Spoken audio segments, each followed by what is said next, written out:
कभी सोचा है गांव में जो वो पुराने कुएं दिखते हैं उनमें पानी हमेशा भरा कैसे रहता है? मतलब आखिर वो पानी आता कहाँ से है?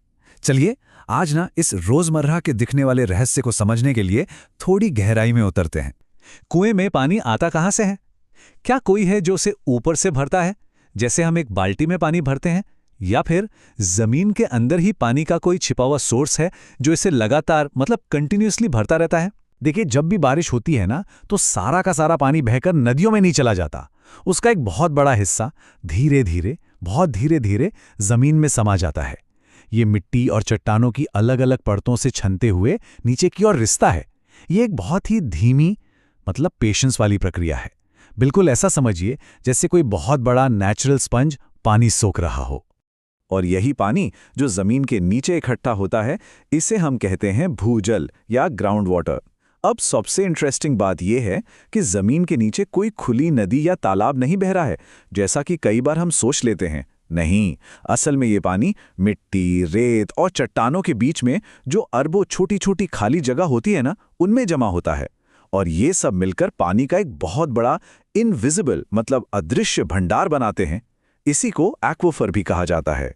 तो ठीक है, अब हम ये तो जान गए कि जमीन के नीचे पानी का एक छिपा हुआ खजाना है।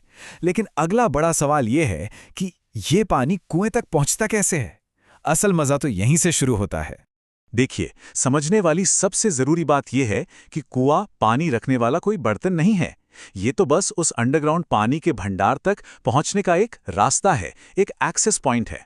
जब एक कुआं भूजल स्तर तक खोदा जाता है, उस लेवल तक जहां जमीन पानी से पूरी तरह सैचुरेटेड है, भीगी हुई है, तो आसपास की गीली जमीन से पानी अपने आप रिसकर उस खाली जगह में यानी कुएं में भरने लगता है।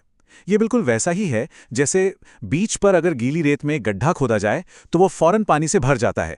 बिल्कुल वही कॉन्सेप्ट है। लेकिन एक और सवाल मन में आता है ना, कि अगर हम कुएं से लगातार पानी निकालते रहते हैं तो ये खाली क्यों नहीं हो जाता? और फिर कभी कभी कुछ कुएं सूख भी तो जाते हैं। ऐसा क्यों होता है? इसका जवाब छिपा है एक बहुत ही नाजुक बैलेंस में। देखिए, ये पूरा खेल है रिचार्ज और डिस्चार्ज का। एक तरफ जब बारिश रेगुलरली होती रहती है तो जमीन के नीचे का पानी यानी भूजल लगातार रिचार्ज होता रहता है और कुएं में भी पानी आता रहता है। लेकिन दूसरी तरफ अगर लंबे समय तक सूखा पड़ जाए या फिर हम पानी को जरूरत से ज्यादा निकालने लगें, उस स्पीड से ज्यादा तेज जिस स्पीड से बारिश उसे भर पाती है, तो क्या होगा? जाहिर है भूजल का लेवल नीचे चला जाएगा और कुआं सूख सकता है। ये एक नेचुरल बैंक अकाउंट की तरह है।